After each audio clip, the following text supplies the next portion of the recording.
ဒီနေ့ဥပုံလေးမှာကိုပါတိလစောက်တည်ကြတယ်နော်ကိုပါတိလဆိုတာရှစ်ပါးတိလမှာမေတ္တာပွားပြီးတော့နေထိုင်မယ်ဆိုတဲ့အင်္ဂါတစ်ခုထည့်ပြီးတော့ရှေခေတ်သူတော်စင်တို့စောက်တည်ခဲ့ကြတယ်နော်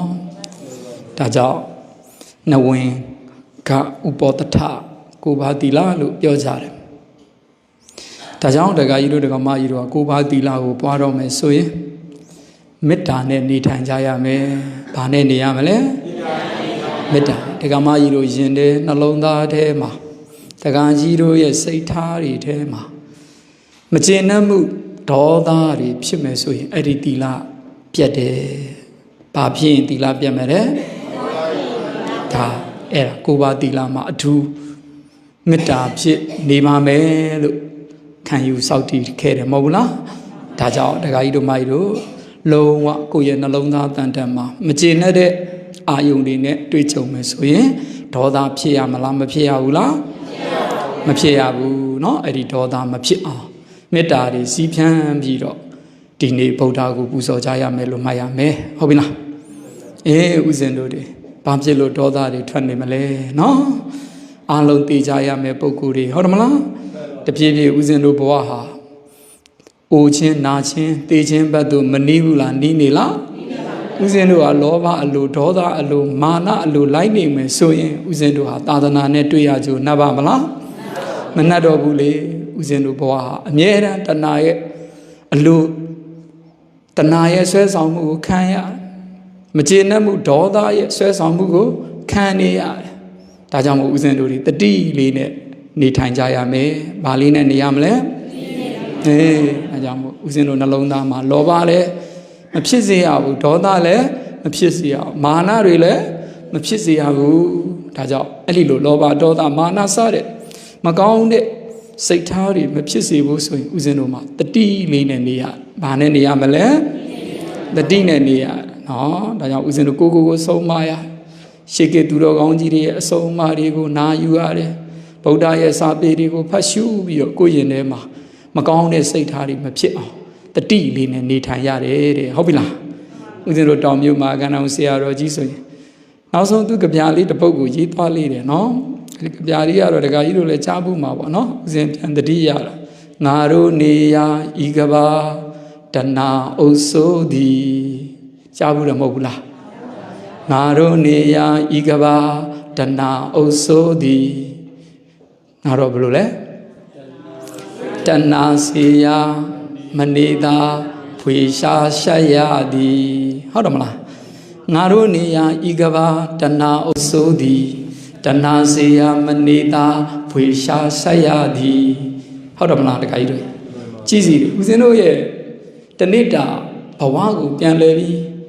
မိုးချုပ်နေဝင်နနက်လင်းအိယာတို့ကစပြီးမိုးချုပ်အိယာဝင်တဲ့အချိန်ထိနနက်အိယာထညအိယာဝင်တဲ့ချိန်တွေးကြည့်ကိုယ့်ရဲ့နှလုံးသားတန်တန်မှာလောဘတွေဒေါသတွေမာနတွေဖြစ်တဲ့အချိန်နဲ့မဖြစ်တဲ့အချိန်ဘယ်ဟာများလဲဖြစ်တဲ့အချိန်နဲ့များပါလားစဉ်းစားရမယ်ပေါ့နော်ဒီဦးဇင်းတို့တွေလောဘဒေါသမာနဖြစ်တဲ့အချိန်များရင်အပယ်သွားမဲ့အချိန်မများသွားဘူးလားစဉ်းစားရကိုစဉ်းစားရတော့သူတစ်ပါးအကြောင်းကိုမတွေးနဲ့ကိုယ့်အကြောင်းကိုတွေးရမယ်နော်သူတစ်ပါးအကြောင်းကိုတွေးရင်ကိုယ့်အတွက်အကျိုးမရှိဘူးသူတစ်ပါးအကြောင်းကိုတွေးရင်ကိုယ့်အတွက်ကိုတွေးမယ်ကိုကြည့်မယ်ကိုယ့်အကြောင်းကိုတွေးပြီးတော့ကိုယ့်ရင်ထဲမှာလောဘဒေါသမာနစတဲ့မကောင်းတဲ့တရားတွေဖြစ်ရင်ငါအတွက်ဒီနေ့အရှုံးထွက်ပြီဒီနေ့ဘာဖြစ်လဲအရှုံးထွက်ပြီဟုတ်တယ်မလားဦးဇင်းတို့ရဲ့ဒီစိတ်တွေကအာပတမိန်ရမတိမနောမကောင်းမှုမှာပို့ပြီးမွေ့လျော်တယ်မကောင်းမှုမှာပို့ပြီးတော့ပျော်တယ်မှန်လားမှန်မယ်လေဗုဒ္ဓရဲ့ဟောကြားတဲ့တရားတော်ပဲလေနောက်ဦးဇင်းတို့တွေကတတိလွတ်လာနဲ့ဦးဇင်းတို့ယင်ထဲမှာမကောင်းတာတွေဖြစ်တာများတယ်ဟုတ်တယ်လားဒါကြောင့်တတိဆိုတာအရေးကြီးဆုံးပဲဒါကြောင့်ဦးဇင်းတို့တော်တတိထားရတော့မှလေတတိလွတ်ရင်ကိုဖြစ်ပြီဒါကြောင့်ဦးဇင်းတို့ရဲ့စိတ်ကိုအမြဲတမ်းသူတော်ကောင်းအာယုန်တွေတွတ်တွင်ထားရမယ်ပေါ့စာပေတွေဖတ်နေရမယ်နော်တရားစာတွေဖတ်နေမယ်တရားတွေနှလုံးသွင်းနေမယ်တန်ခဝိယဝိသဗုဒ္ဓဝိယဝိသဓမ္မကုသိုလ်ကောင်းမှုတွေဝိယဝိသလုပ်ငန်းနဲ့တွတ်တွင်ရအောင်ဟုတ်ပြီလား အဲ့လိုလွတ်တင်လိုက်စာလေးတွေဖတ်လိုက်တရားတွေနှလုံးသွင်းလိုက်ကိုယ့်ရဲ့စီးပွားရေးလုပ်ငန်းတွေဆိုလဲတမာအာဇီဝကြကြလုပ်ရင်းနဲ့ပဲအချိန်ကုန်နေရမယ်နော်အားလက်ခွင့်မပေးရဒီစိတ်ကိုအားလက်ခွင့်မပေးနဲ့စိတ်ကအားလက်ခွင့်ပေးရင်ပါပသမိန်ရမတိမနောပြောပါပသမိန်ရမတိမနောမနောစိတ်ဒီပါပသမိန်မကောင်းမှု၌ရမတိမွေလျော်ဤမကောင်းမှုကမွေတော့ဒါဥစဉ်တို့တတိလွတ်လို့အပမာဏတတိမရှိဘူးစိတ်လွတ်ကိုလို့နေလိုက်တာနဲ့စိတ်ကဘယ်ဘက်ကိုသွားသွားမှာလဲမကောင်းမှုသွားရင်ဥစဉ်တို့အပယ်သွားတာလည်းမတူဘူးလားဒါဆိုဥစဉ်တို့ကိုချစ်တယ်ဆိုရင်ကိုအပယ်သွားမဲ့အလုပ်တွေလုပ်သင့်လားဒါဆိုအပယ်မသွားခြင်းဥစဉ်တို့စိတ်ကလေးကိုတတိလေးနဲ့စောင့်ကြည့်ဖို့မလိုဘူးလားစိတ်အဲ့လိုတတိနဲ့စောင့်ကြည့်ဖို့ဆိုရင်လေတခါကြီးတို့မိုက်လို့လူဘဝမှာလူသားတွေဖြစ်တယ်လူသားတွေဖြစ်တဲ့အတွက်အမြဲတမ်းယောဂီတွေတို့တရားအားထုတ်ဖို့လဲတခါကြီးတို့မစွမ်းနိုင်ဘူးဟုတ်တယ်မလားအဲ့တော့မိမိတို့အလုပ်လုပ်တဲ့နေရာမှာတတိလေးနဲ့ပဲမေတ္တာတွေပွားလို့ဂုဏ်တော်တွေပွားပြီးအလုပ်လုပ်လို့မရဘူးလားရလားရတယ်မေတ္တာတွေပွားဂုဏ်တော်တွေပွားပြီးကိုလုပ်ရမယ်အလုပ်လုပ်ဈေးရောက်မယ်လူကမေတ္တာပွားဂုဏ်တော်ပွားရင်ဈေးရောက်ဟုတ်တယ်မလားဘာလို့ပဲလုပ်တတိလေးကတ်ထားပေးလိုက်ပေါ့နော်အဲ့လိုဆိုရင်မိမိတို့အတွက်အကုသိုလ်ဖြစ်ချိန်မနေဘူးလားနဲမလားအကယ်၍မိမိတို့အဲ့လိုတတိမထားဘူးဒီတိုင်းပဲစိတ်လို့ကိုလို့နဲ့နေတိုင်းစားတော့လှုပ်ရှားနေကြမယ်ဆိုရင်ဖြစ်မကောင်းတဲ့စိတ်ကများပြီဦးဇင်းတို့စိတ်ကအများအပြည့်လောဘဖြစ်တာများတယ်ဘာဖြစ်တာများမယ်လူချင်းမှုတွေတအားများတယ်မများဘူးလားများလားလူတွေဖြစ်စေဘုန်းကြီးတွေဖြစ်စေလူချင်းနေတယ်ဒီတဏှာကြီးကကြောက်ဖို့ကောင်းတယ်ငါတို့နေရာဤကဘာတဏှာအုပ်စိုးသည်အိုးတဏှာကြီးကအုပ်စိုးနေတာဒါကြောင့်တတိနဲ့သာမထိန်လေဘုန်းကြီးဘွားလည်းလူချင်းတာကြီးပဲဟုတ်တယ်မလားဘုန်းကြီးတွေလည်းဘာဖြစ်တာပဲလေလူချင်းတာပဲဘုန်းကြီးလောဘလည်းပင်လယ်ဝပါပဲဂျာလားလူတွေလောဘလည်းပင်လယ်ဝပါပဲတူပါပဲဂျာလားတတိလွတ်ပေးလိုက်ရင်အကုန်လုံးကလောဘအသာကြီးပဲတိတ်ကြောက်ဖို့ကောင်းဒါကြောင့်ဦးဇင်းတို့တတိနဲ့ထိန်နိုင်မှာတော်ရုံကြတယ်အဲကြောင့်ဆရာတော်ကြီးတွေဆုံးမငါတို့နေရာဤကဘာတဏှာအုပ်စိုးသည်တဏှာစေယမနှွေတာဖွေရှာဆက်ရသည်ဟုတ်လားတခါဒီမိုင်းတို့ကြီးနောက်တော့ဘယ်လိုလေးလဲကြဗျာဆိုပြပါအောင်ယာတိဥစ္စာချစ်သူပါဆုံးခွာသွားရမည်ဟုတ်လားတခါကြီးတို့ကြီးဆိုကြည့်ပါဦးငါတို့နေရာဤကဘာတဏှာအုပ်စိုးသည်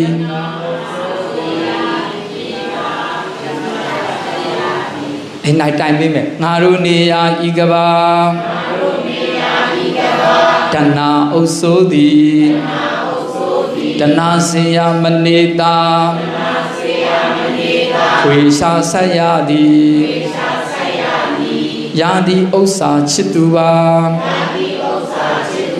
ဆုံးခွာသွားရမည်စဉ်းစားကြည့်တော့ဘာမှလည်းမထူးတဏှာတွေပြည့်လိုချင်တယ်တဏှာတွေပြည့်တောင်းတတယ်တဏှာတွေပြည့်ရှာဖွေတယ်စုဆောင်းတယ်ယဟန်ဖြစ်စေလူဖြစ်စေအားလုံးတူပဲ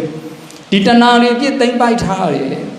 ရရှိထားတဲ့တက်ရှိတမဲ့ကာမဝတ္ထုတွေကိုလောကသာသနာတော်အတွက်အကျိုးမပြုတတ်ဘူးဆွမ်းလန်းမှုတဏှာတွေနဲ့တူမီသိမ့်စီထားမယ်ဆိုရင်ဖြင့်ဘာဖြစ်သွားပြီလဲယာတိဥစ္စာချစ်သူပါစောခါသွားရမည်တကယ်တမ်းသင်္ခါရတရားတွေတက်ရှိတမဲ့တွေကာမဝတ္ထုဆုံးရပြီဆိုရင်တဏှာပြည့်ကိုကရစ်ပတ်ငောင်ဖွဲ့ပြီးဆိုရင်စွန့်နိုင်ပါတော့မလားမစွန့်နိုင်ကိုဘွားအတွက်အပယ်မကြပါဘူးလားလူလဲကြတယ်ဘုန်းကြီးတွေလည်းကြတာဦးဇင်းတို့ဘုန်းကြီးတွေကဒကာတော်မတွေကိုသာတရားဟောတာကိုယ်တိုင်ကြတော့မစွန့်နိုင်ဘူးဆိုရင်ဦးဇင်းတို့ဘုန်းကြီးတွေကအပယ်ပို့သွားဖို့များနေတယ်နော်ဒကာတော်မတွေကကိုယ့်မှာကိုရှာထားတဲ့ပစ္စည်းကိုတွေ့တယ်ဘုန်းကြီးတွေကကိုယ်လည်းမရှာဘဲနဲ့ဒကာတော်မတွေထွေးအပ်တဲ့ဒွေးတွေကိုကောက်ယူစုဆောင်းနေတယ်ဆိုရင်ဘုန်းကြီးတွေကပိုအပြစ်ကြီးတယ်ဘယ်သူတွေကအပြစ်ကြီးလဲဘုန်းကြီးတွေပိုအပြစ်ကြီးတယ်ဒကာတော်မတွေထွေးတဲ့ဒွေးတွေကိုတွားပြီးစုနေဦးဇင်းတို့ဘုန်းကြီးကပို့ပြီးတော့အပယ်ကြမှာနော်ဒါကြောင့်မို့တတိထားရမယ်လူဖြစ်ဖြစ်ဘုန်းကြီးဖြစ်ဖြစ်လောဘရဲ့သဘောတူတူပဲလောဘရဲ့သဘောကတူတူပဲတခါကြီးပါပြီနော်ကြည်တယ်အားလုံးဆုံးရမယ့်အရာကြီးတိပါလေးပေါင်းနေတယ်ဟုတ်ပြီလားမပေးရဘူးမလူတန်းလို့တိန်ထားတယ်ကိုယ်တပြေတွေကိုမပေးခြင်းဘူးဟုတ်တယ်မလားရှိတာလေးတွေစုထားတယ်ပစ္စည်းတွေပုံမိထားတဲ့ယဟန် ကြွက်ဖုံးကြီးတွေကြွက်ရဟန်းတွေဖြစ်တေတော့အကုန်ပယ်ကြဟုတ်ပြီလားအဲ့ဒါကြောက်စရာကောင်းတယ်တကယ်တော့အားလုံးဆုံးရမှာသိရင်မသိမီလေးမှာကိုပိုင်ထားတဲ့ပစ္စည်းလေးတွေဩကိုရဲ့တဲ့သုံးဖို့တွေသုံးဆောင်ပါစေကိုတပြည့်လေးတွေသုံးဆောင်ပါစေစွန့်လို့လူတယ်ပြီးတော့စိတ်ချလက်ချကိုဩတခါကြီးတို့ရှိလားရှိဘူးငါဆရာတော်ပဲကွာငါမှတပြည့်တွေအများကြီးပဲငါသင်္ကန်းဒီငါတပြည့်တွေငါ့ကိုတရားဟောမှာပဲဆရာတော်အစွဲတွေမထားနဲ့စွန့်လိုက်ဘာမှမပူနဲ့အမလေးသူတို့ဟောလို့ကိုယ်စိတ်ကမလွတ်ရင်ရပါမလားတက္ကမကြီးတို့တက္ကကြီးတို့မျောနေမှာပေါ့မကိုပါနဲ့သူများကိုမကိုနဲ့တက္ကကြီးတို့တကယ်လည်းကိုရင်တွေကအစွဲတွေကိုတိုင်းမအိုမီမနာမီမသေးမီကြိုတင်ပြီးမပြင်းစင်မဲနဲ့ကြိုတင်ပြီးစူးစမ်းအားထုတ်မှုမရှိရင်သူများကြိုက်တယ်လို့ဟောမရဘူးဗျာသူများကြိုက်တယ်လို့ဟောမရရေးချမရပါတဲ့ကိုလွတ်အောင်အခုဒီရနဲ့လေ့ကျင့်ကြအခုကိုဘာလို့အောင်လွတ်အောင်လေ့ကျင့်တာအချိန်မရွေးဒီတရှိတမဲကာမဝတ္ထုတွေငါစွန့်နိုင်ရမယ်အချိန်မရွေးတရှိတမဲကာမဝတ္ထုတွေကိုငါစွန့်နိုင်ရတရှိတမဲကာမဝတ္ထုဆိုတာဗဟိတတွေမကဘူးမိမိနဲ့နွယ်နေတဲ့တရှိတမဲမိမိရဲ့သားသမီးမိမြစ်တွေလူတွေဆိုရင်စီးပွားဥစ္စာမိမိတို့အိမ်ချမ်းမြေအကုန်ပစ္စည်းအားလုံးမှန်သမျှတရှိတမဲတွေမကမိမိရဲ့ခန္ဓာဆိုတဲ့တရှိကိုတော့အချိန်မရွေးတည်ရဲအောင်လေ့ကျင့်ထားရမယ်လို့ဆိုလိုတယ်ဟုတ်ရဲ့လားတခိုင်းတို့မကြီးတို့ရေအဲ့ဒီလိုမျိုးတွေးကြပြီလားငါအခုချိန်သေးရင်အပယ်ပိတ်ပြီလို့ကိုရဲဝံ့အာမခံရဲပြီလားမတွေးသင့်ဘူးလားအဲ့ဒါသူများအကြောင်းမတွေးနဲ့ဦးစင်ပြောခဲ့ကိုကြောင့်ကိုတွေးငါအခုသေးရင်ကိုအပယ်ပိတ်ပြီလားအဲ့ဒီပုဂ္ဂိုလ်သားဒီဘဝမှာအောင်မြင်ခြင်းအစစ်ပဲသူတစ်ပါးတွေရဲ့ချီးမွမ်းမှုတွေကဲ့ရဲ့မှုတွေဒါတွေကအရင်မကြည့်ဘူးလေဟုတ်တယ်မလားသူတို့ဘာတွေဘလောက်ပဲချီကျူကိုကြောင့်တကယ်တိတော်မို့သူမှသူတို့လိုက်ပြီးဟိုတိပြီးဟိုတစုံတစဟိုလူမြောက်ကြီးလိုက်ချီကျူနေကြတာတကယ်တမ်းကိုရဲ့နှလုံးသားထဲမှာတကယ်ကိုတရှိတဲ့မဲ့ကာမဝတ္ထုတွေကိုတကယ်စွန့်ပြီးကိုရဲ့ခန္ဓာကိုလည်းစွန့်နိုင်ကိုရင်ထဲကတကယ်ကိုကြည်နေပြီဆိုရင်တော့ဒါဆိုရင်ကိုဟာအောင်မြင်တဲ့ပုဂ္ဂိုလ်ဖြစ်မှာပေါ့ဟုတ်တယ်မလားသူများအထင်ဘလောက်ပဲကြည်ကိုရင်ထဲမှာအစွဲလန်းတွေနဲ့ကိုစိတ်မချတဲ့ပုဂ္ဂိုလ်ဆိုအရှုံးကြီးမရှုံးလားရှုံးလားရှုံးတယ်ဒါကြောင့်တခိုင်းကိုတွေးပြပါငါဒီအချိန်မြင့်နေရပြီကြိုက်တဲ့အချိန်ဒီအပယ်ပိတ်ပြီးတော့ငါရဲ့ဘဝဒီသူကတိပဲရှိတယ်ငါဒီနိဗ္ဗာန်ကိုပဲတေချာပေါ့ညံ့မောက်ပြုတ်နိုင်တဲ့ပုဂ္ဂိုလ်ဖြစ်မယ်အဲ့ဒါထားရမယ်တကားကြီးတို့ရေကျင့်ထားရမယ်သူများကိုအာမကိုနဲ့တေငံဒီအချိန်မှာသွားပြီးဘုန်းကြီးတွေတရားနာတာတွေအမျှဝေတာတွေတာဓုခေါ်တာသွားမလုပ်နေတယ်မတေချာတော့ဘူးနော်တည်နေကြတဲ့လူတွေပိတ်တာကြီးတွေဖြစ်တချို့တာဓုခေါ်လို့ရလားမရဘူးသူများကုသိုလ်လုပ်လို့သူတို့ဘယ်ကိုလာရမှန်းတော့မသိဘူးသူတို့မှသူတို့ပြောတယ်တော့တတရာပြီးနန္ဒီရဘဝဘုံဌာနမှာတရားဝါကြီးပြောနေတယ်ဒကာကြီးတို့မိုက်တို့အခုတော့သားတွေသမီးတွေချစ်တယ်ပြောကြတယ်ဓမ္မကြီးတို့တေကြီးဒီသားသမီးတွေမေ့သွားတာတွေမရှိဘူးလားသွားပြီးဟိုဘဝမှာသွားပြီးပိတ်တာသားသမီးတွေနဲ့တော့ပြောမှာဟုတ်လားပြောမှာတလိษံဘဝတော့ဖြစ်တလိษံသားသမီးလေးတွေနဲ့တော့ပြောအောင်မှာဒကမကြီးတို့ဒီမှာရေစက်ချတာလူခေါ်ဟိုမှာပျော်နေပြီဒကမကြီးတို့ပိတ်တာဘွားကြီးမှာပိတ်တာသားသမီးလေးတွေနဲ့တော့ပျော်နေမှာလွယ်လားမလွယ်ဘူးဒါကြောင့်ဦးစင်းတို့ဒီဘဝဆိုတာတွေ့တာတတ်မှတ်တဲ့သဘောရှိလောက်ကလည်းလောက်ဘဝမှာမပျော်ဘူးလားဒကမကြီးတို့သာချီးစားတယ်ပြောတယ်လောက်ကြီးကသူလည်းသူ့ဘဝနဲ့သူမပျော်ဘူးလားဟေးဒကမကြီးတို့လည်းမပျော်နေဘူးလားဒကာကြီးတို့လည်းမပျော်နေဘူးလားပျော်နေတာပဲကိုတော့အဟုတ်ကြီးထင်နေကြတာငါတို့ကတော့ဘာဖြစ်တယ်တို့ညာဖြစ်တယ်တို့သူလည်းသူ့ဘဝနဲ့သူပဲဒကမကြီးကနေကြတဲ့လူတွေမြင်မယ်ဒီလူတွေဘဝတနာစရာကောင်းတယ်နော်ပြီးရင်အဲ့ဒီလူတွေဟာနောက်လောက်ချီးတွင်းကလောက်လေးတွေကိုမြင်ပြီးဘာဖြစ်တယ်တနာစရာကောင်းတယ်နော်လောက်လေးတွေချမ်းလောက်ဖြစ်နေကြတာဒီတိုင်းပဲအစ်စ်မြင်တဲ့သူတော်ကောင်းတွေရတယ်ဒကာကြီးတို့ဒကမကြီးတို့ဦးစင်းတို့ကိုကြည့်ပြီးဘာဖြစ်နေမှာလဲတနာနေမှာဘာလို့နေမှာကြည်စမ်းတနာစရာကောင်းတယ်ဒီဘုန်းကြီးကွာသူ့မှာကိလေသာတန်မှန်ကြီးနဲ့တရားကြီးဟောနေတယ်ကြည်စမ်းကျန်တဲ့ဒကာတော်မတွေသူဆရာကြီးလုံးနေတယ်သူတပည့်တွေသူဆရာကြီးလုံးနေတယ်သူရင်ထဲမှာတော့လောဘမီးတွေဒေါသတွေမောဟတွေနဲ့အိုးကိလေသာတန်လန်းကြီးနဲ့သူဆရာကြီးလုံးနေတယ်ကျန်သူမကြောက်မရွံ့နဲ့သူနေနေတယ်သူတော်ကောင်းကြီးတွေကတော့ဒီလိုမတနာဘူးလားတနာမှာဦးစင်းတို့ကိုတနာမှာဒကာကြီးတော်မကြီးတို့ကိုလည်းသူတော်ကောင်းကြီးကကြည်ပြီးတော့မတနာဘူးလားတနာမလားတာတန်သမီးတန်ဥစ္စာဆွဲတွေနဲ့မစွန့်နိုင်ကြဘူးဒကာကြီးတွေဒကာမကြီးတိတ်တနာမှာသူတော်ကောင်းကြီးတွေဟုတ်တယ်မလားအားလုံးကဒီတိုင်းပါပဲเนาะသူအစင်နဲ့သူအစင်တနာနေကြရတာပဲเนาะဒီခန္ဓာ၅ပါးကမလွတ်တည်းကတော့ဦးဇင်းတို့ကအတနာခံတော်ကြီးပါပဲဘာကြီးပါပဲဒါကြောင့်ဦးဇင်းတို့ဒီစဉ်းစားရတော့မယ်ဒီချိန်မှာသူများအကြောင်းမတွင်နဲ့ ကိုเจ้าကိုတွေးမယ်ကိုเจ้าကိုတွေးပြီးတော့ဩငါရဲ့ဒီတက်ရှိတဲ့မဲ့ကာမဝတ္ထုတွေငါတကယ်စွန့်နိုင်ပြီလားငါရဲ့ခန္ဓာဝန်ကြီးကိုငါအချိန်မရွေးစွန့်နိုင်ပြီလားဆိုတာနေ့စဉ်မပြတ်မစင်ကြင်သင့်ဘူးလားအဲ့ဒါစင်ကြင်ရမယ်နော်ပစ္စဝခဏပဲအဘိနံပစ္စဝခိတ္တနေ့စဉ်စင်ကြင်ရမယ်တခါကြီးတို့မကြီးတို့အရေးကြီးနေတယ်အခုချိန်မှာလေနေ့စဉ်စင်ကြင်ပါအဲ့ဒီစင်ကြင်ရင်ကိုယ့်ကိုယ်စိတ်တွေကြည်ကိုယ့်ရဲ့တီလာတွေဖြူစင်တန့်ရှင်းကိုယ့်ရင်ထဲမှာကိုယ့်ရဲ့စိတ်ထားတွေကလည်းဘသူ့ပေါ်မှာမကောင်းတဲ့စိတ်ကိုမရှိတော့ဘူးအားလုံးပေါ်မှာမေတ္တာတရားတွေထားနိုင်လာတယ်ကံကံရဲ့အကြောင်းကျိုးတွေသဘောပေါက်ပြီးတော့နားလည်လာတယ်ကိုမုန်းတဲ့လူဆိုတာမရှိကိုခွင့်မလွန်နိုင်တဲ့ပုဂ္ဂိုလ်ဆိုတာတရားမှမရှိဘူးကိုရင်ထဲကရှင်းကိုရဲ့မိဟောင်းဖောင်းဟောင်းတောင်းသမီးဟောင်းတွေဒီလိုမျိုးကံအကြောင်းကိုနားလည်ပြီးတော့အားလုံးပေါ်မေတ္တာထားနိုင်လာတယ်ကိုရဲ့တိလာကလည်းအချိန်မြင့်စဉ်းစားစိတ်တွေကြီးနေကိုရဲ့ယုတ်ဓမ္မနန္ဒမတွေကိုလည်းကိုကောင်းစွာနားလည်နေတယ်ဩအကြောင်းကျိုးတွေသဘောပေါက်ထားတယ်အဲ့လိုဆိုရင်ကိုစိတ်ကလွတ်မြောက်လာပြီအချိန်မီပဲအချိန်မီပဲယုတ်နံတွေသူစွန့်ဖို့ဝန်မလေးတော့ဝိပဿနာဉာဏ်ရဲ့အစုံမဉဏ်ပူဉဏ်မရခဲ့ရင်တော့ဒီသူတော်ကောင်းကြီးတွေယောနိတော်တအားကောင်းတဲ့အတွက်သူတို့ကအချိန်မီအပယ်ပိတ်နေတယ်မကောင်းဘူးလားကောင်းလားအဲ့လိုမလေးချင်းသင်ဘူးလားလေးချင်းသင်လားစဉ်းစားကြတကယ်ကြီးနော်တိတ်ကြောက်ဖို့ကောင်းတယ်ဒီခန္ဓာကြီးဟာကြည့်လေအားလုံးဆုံးအောင်သိပါလေနဲ့ဦးဇင်းတို့တွေဟာတွေ့နေသေးတယ်ဆိုရင်ဟုတ်ပြီလားမဟုတ်သေးဘူးယာတိဥစ္စာချစ်သူပါဆုံးခံသွားရမည်တကယ်အရေးတကယ်ပဲဘယ်သွေးဘယ်သားမကယ်ပြီငါနေရွယ်သူငါအောင်လူကြည်သူသေးကြများလာပြီကြည်ဆိုကြည့်တကယ်ကြီးမိုက်ငါနေရွယ်သူငါအောင်လူကြည်သူသေးကြများလာပြီအားလုံးသိနေတာလေကိုတီးနေတယ်ဦးဇင်းတို့တွေဆရာတော်ကြီးတွေလည်းသိတယ်ဆရာတော်လေးတွေလည်းပြန်တော်မူပြီဆရာတော်ငယ်ငယ်လေးတွေလည်းပြန်တော်မူတာကိုရင်လေးတွေလည်းပြန်တော်မူဦးဇင်းတွေလည်းပြန်တော်မူတို့သိနေတာငါလည်းမရောက်သေးငါအသက်100ကျော်မှအမလီကိုအထင်ကြီးနေတာဟုတ်တယ်မလားတကယ်တဲ့ယောဂဖြစ်တော့မျက်ရည်ဆက်လက်လေးတွေဟုတ်တယ်မလားကြိတ်မိတ်ပြီးခံနေကြရတာမရှိဘူးလားရှိမလားစဉ်းစားကြတက္ကကြီးတို့ကောင်းနေတဲ့အချိန်တော့ပြုံနဲ့မာနတွေကြီးနေကြတယ်လေအချင်းချင်းပြိုင်နေကြတယ်လေတကယ်တမ်းယောဂကတ်ဆိုးတွေကိုယ်ခန္ဓာအိမ်နဲ့ကြာရောက်လာပြီဆိုရင်တော့အဲ့ဒီကမျက်ရည်ကြီးငယ်တာသမီတွေဇနီးမယားတွေပစ္စည်းဥစ္စာတွေတက်ရှိတတ်မဲ့တွေမိမိခန္ဓာကြီးနဲ့ခွဲခွာရတော့အချိန်ကြာရင်ကိုယ်ရင်ထဲမှာတရားမရှိတော့ချွေးစည်းတွေချွေးပေါက်တွေကြာပြီးတော့တန်မောဟမရဏတို့ခေါ်တယ်တွတွဝဲကြပဲအရှုံးကသာသနာတွေ့ရတယ်မနှက်ဘူးဒီပုဂ္ဂိုလ်တွေဗုဒ္ဓသာသနာတော်မှာတာမန်သင်္ကလေးတာမန်ဌာနလေးတွေနဲ့ပျော်မြူးနေကြတယ်မရဘူးနော်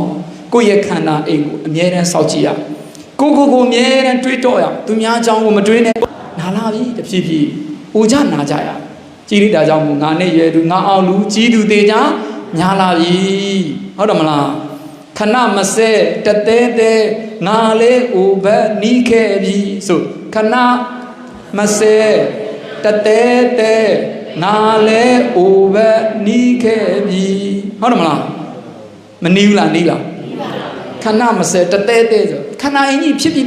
ပြနေရုံနဲ့အစင်အစားထိုးနေတာဦးဇင်းတို့ရုပ်ဓမ္မနန္ဒမတွေဖြစ်ပြအစားထိုးမှုတွေညံလုံးတဲ့အတွက်ဦးဇင်းတို့ကိုမသိဘူးဒါပေမဲ့အိုရုပ်ကြီးကတော့မထင်လာဘူးလား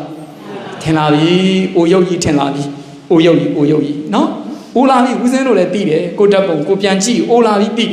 ငယ်စဉ်မြက်ဓာတ်ပုံလေးတွေတွေ့ရတယ်ကြည်တစ်နှစ်ဦးဇင်းတို့ဓာတ်ပုံရိုက်ပေးရှိတယ်ဦးဇင်းမွေးနေ့မှာတန်ဓာတ်ပုံရိုက်တဖြည်းဖြည်းအိုလာတယ်သိလာတယ်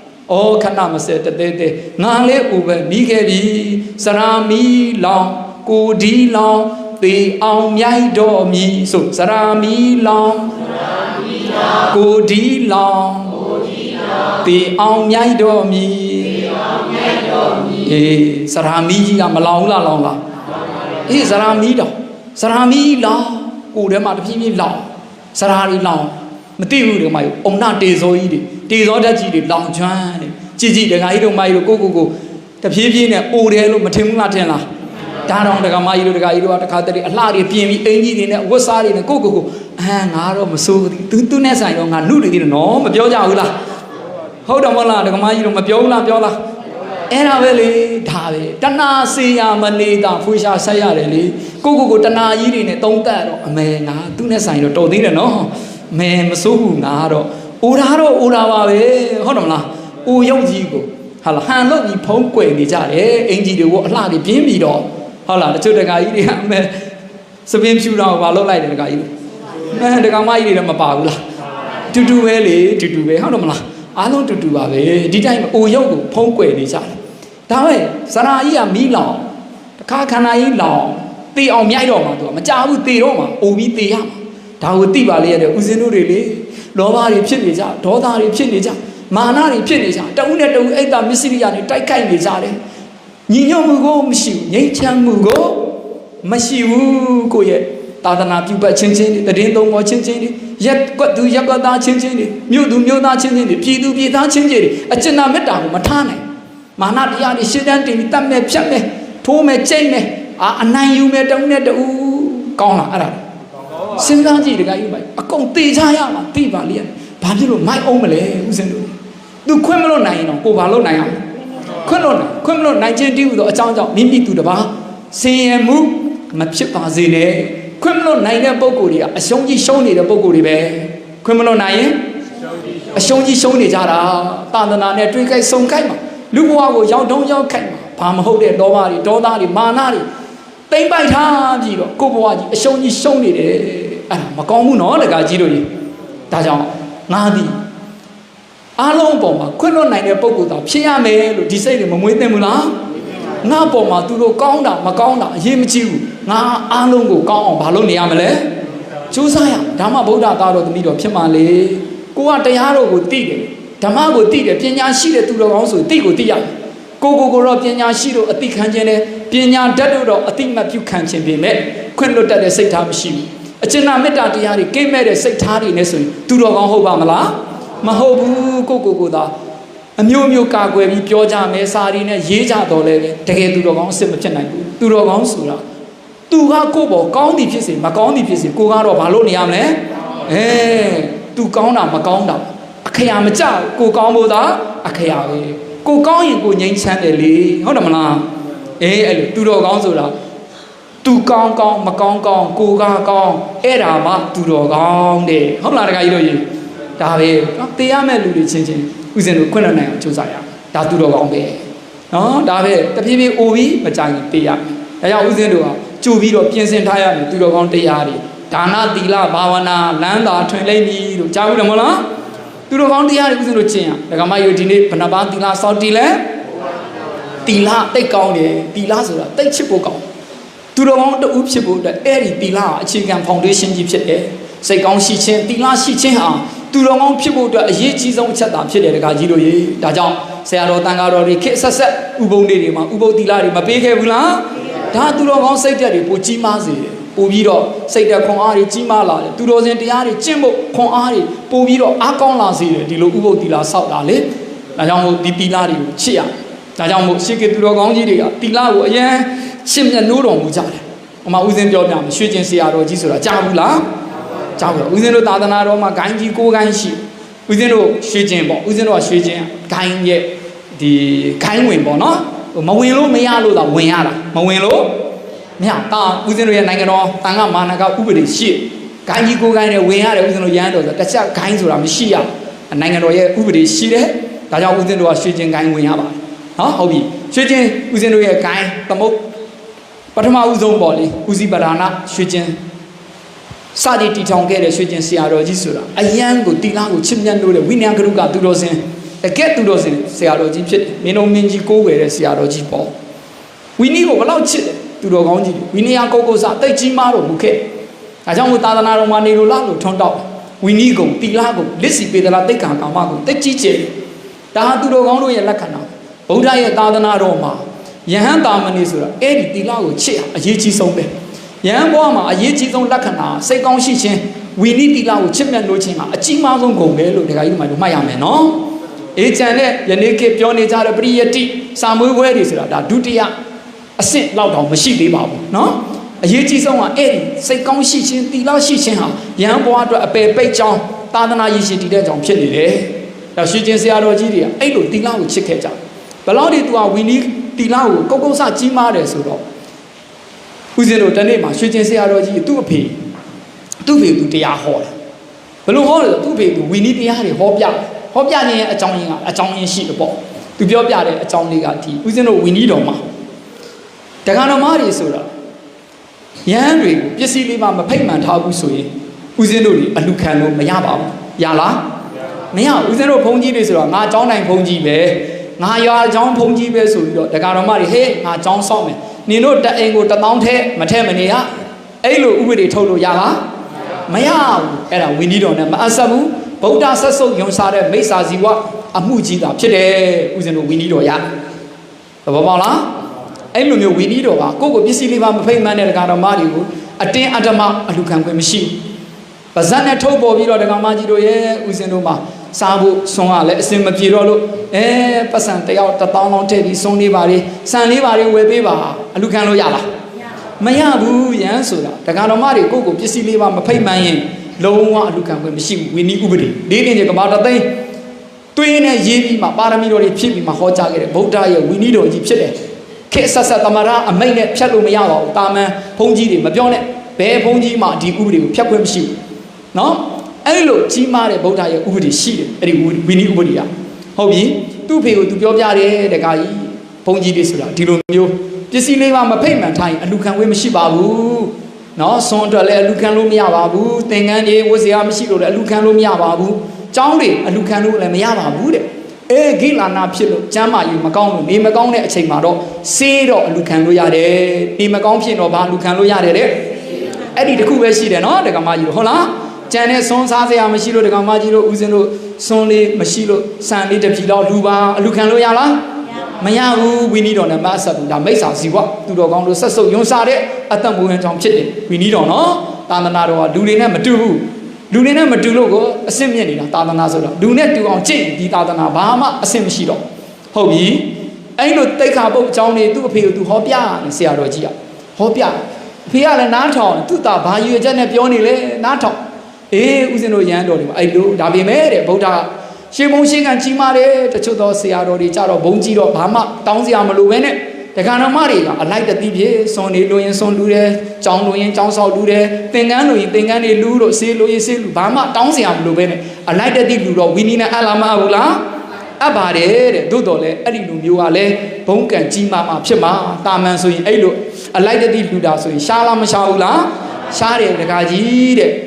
ဒါကြောင့်မို့ဗုဒ္ဓကဘုံကံကြီးမားတဲ့ဆရာတော်တွေအတွက်အစဉ်ပြေပြီးတော့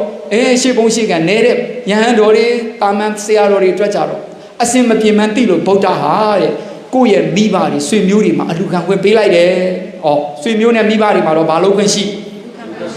ကိုယ့်ရဲ့အဖေတွေကိုယ့်ရဲ့အမေတွေမှာအလူခံလို့ရတယ်။မှတ်တာနော်။ကိုယ့်ရဲ့မောင်နှမတွေဆွေမျိုးတွေမှာအလူခံခွင့်ရှိ။တာမြင်မြင်တာမြင်မြင့်တီတို့ကျွတ်ဆက်အောက်ကိုဆွေ90အထက်ကိုဘာဘိုးဘေးဘီပင်ဘောင်ဘောအထက်ကို90ဆွေ90မျိုးအဲ့ဒီမှာတော့ဘာလို့ခွင့်ရှိလဲအလူခံခွင့်ရှိဆွေမျိုးတွေအလူခံခွင့်ပေးလိုက်တယ်ဗုဒ္ဓကဟုတ်ပြီနော်ဆွေမျိုးမတော်တဲ့ကောင်တော်မတွေကြတော့ဥစဉ်တို့တော့အလူခံလို့ရမှာမလားမရဘူးအဲ့လိုကြရင်တော့တဲ့ဗုဒ္ဓနောက်တစ်ချက်ခွင့်ပေးတယ်နော်ဗုဒ္ဓသာသနာပြုဖို့အထောက်အကူဖြစ်အောင်တဲ့ဆွေမျိုးမတော်တဲ့ကောင်တော်မတွေကြတော့ဘုန်းကြီးတွေကိုအရှင်ဘုရားအလိုရှိတဲ့ပစ္စည်းတွေကိုအလူခံတော်မူပါဗျာလို့အဲ့လိုပစ္စည်းလေးပါဖိတ်မှန်ထားတဲ့ဆိုရင်တော့အလူခံခွင့်ရှိတယ်အလိုရှိတဲ့ပစ္စည်းများကိုဘာလို့တော်မူပါအဲ့လိုဖိတ်မှန်ထားရင်တော့ဘုန်းကြီးတွေဘာလို့ရသွားလဲကိုရင်တွေဦးစင်းတွေဘာလို့ရသွားလဲအလူခံလို့ရသွားဝိနည်းနဲ့အဆက်သွားတယ်နားလည်ပြီလားအဲ့လိုသူ့အဖေကိုသူတင်ပေးတယ်တဲ့သူ့ဖေကဘာကြောက်တင်နေလဲစဉ်းစားလို့မတက်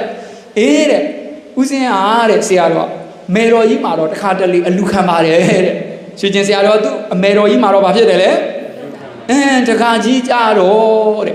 မေကသေးကြတယ်လေအဖေအတုဆိုရင်တစိမ့်မဖြစ်သွားဘူးလားတက္ကမကြီးတို့နားလဲလာ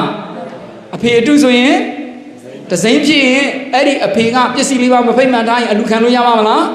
းဒါကိုဆွေးကျင်စရာတော့ဝီနီကုတ်ကုတ်စားဖြစ်နေတယ်အမေကတော့သေးကြတယ်အဖေကမှားခဲ့မယ်ဆိုရင်နားလဲလားအဲ့လိုဆိုရင်သူ့အဖေမှာအလူခံရင်မိစ္ဆာဇီဝဖြစ်မယ်ဝီနီနဲ့မဆက်ဖြစ်မှာဝီနီကုတ်ကုတ်စားဖြစ်တော်မူစားတယ်အံ့ဩဘူးကောင်းလားမကောင်းဘူးလားရှစ်ကသူတော်ကောင်းကြီးတွေများပစ္စည်းလေးဖြာနဲ့ပတ်သက်ရင်တက္ကတော်မတွေမိစ္ဆာဇီဝအမှုမပြောနဲ့နော်တက္ကတော်မတွေမှာသွားပြီးအလူခံဖို့မပြောနဲ့ကို့အဖေအရင်ခောက်ကြီးကိုတော့အလူခံဖို့တန်တရားဖြစ်နေတယ်တဲ့နားလဲလားသူ့အဖေကအဲ့ဒီမှာသဘောပေါက်သွားတယ်အမလီအရှင်ဘုရားရဲ့တပြည့်တော်အဖေအစ်စ်ကြီးပါဗျာကြားနာတက္ကမကြီးတို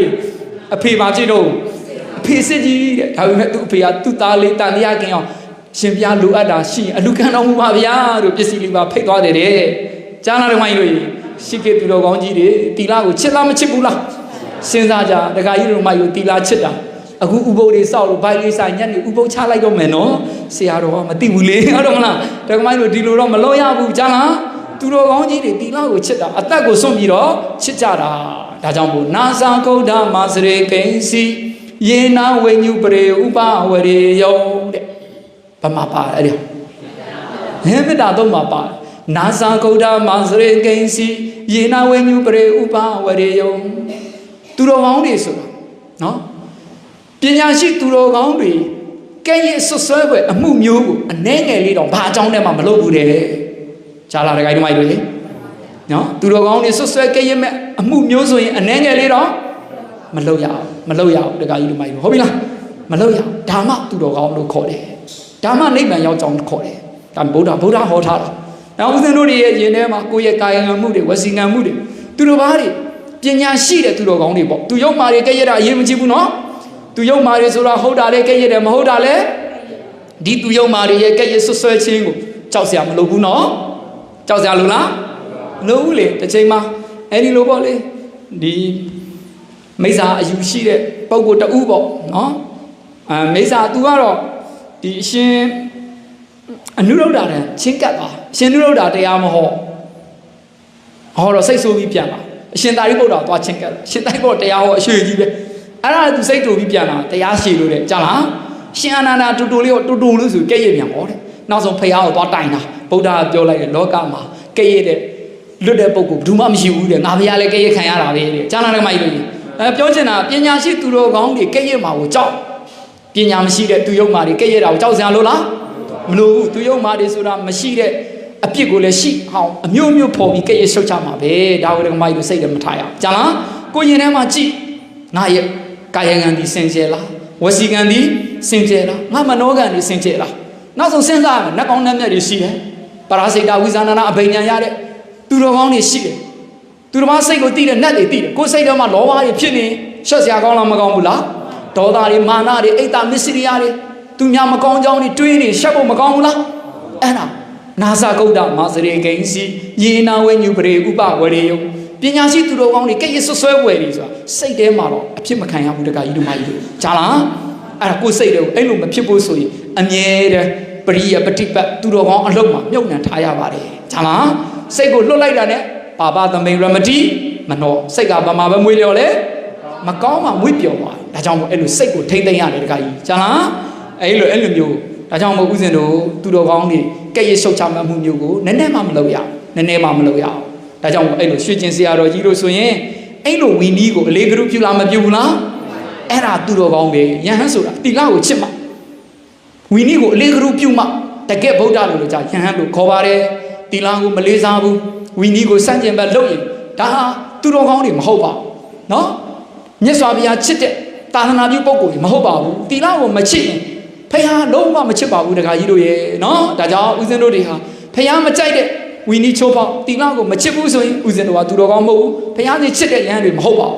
ဖះရဲ့သာသနာတော်မှာမှိန်းစားတဲ့ဘုန်းကြီးတွေလားဖြစ်ပါတယ်တခါကြီးတို့ဓမ္မကြီးတွေကလည်းတိလကိုမချစ်ဘူးဆိုရင်ဖះရှင်ချစ်တဲ့ဖះသားတော်သမီးတော်ဟုတ်ပါမလားမဟုတ်ပါဘူးတိလကိုမချစ်တိလကိုမလေးစားရင်ပညာရှိသူတော်ကောင်းတွေကဲ့ရဲ့ရှုတ်ချခံရမယ်ပုံကိုယ်တွေဒါဖြစ်သွားပြီးတော့နိဗ္ဗာန်နဲ့မဝေးဘူးလားဝေးမလား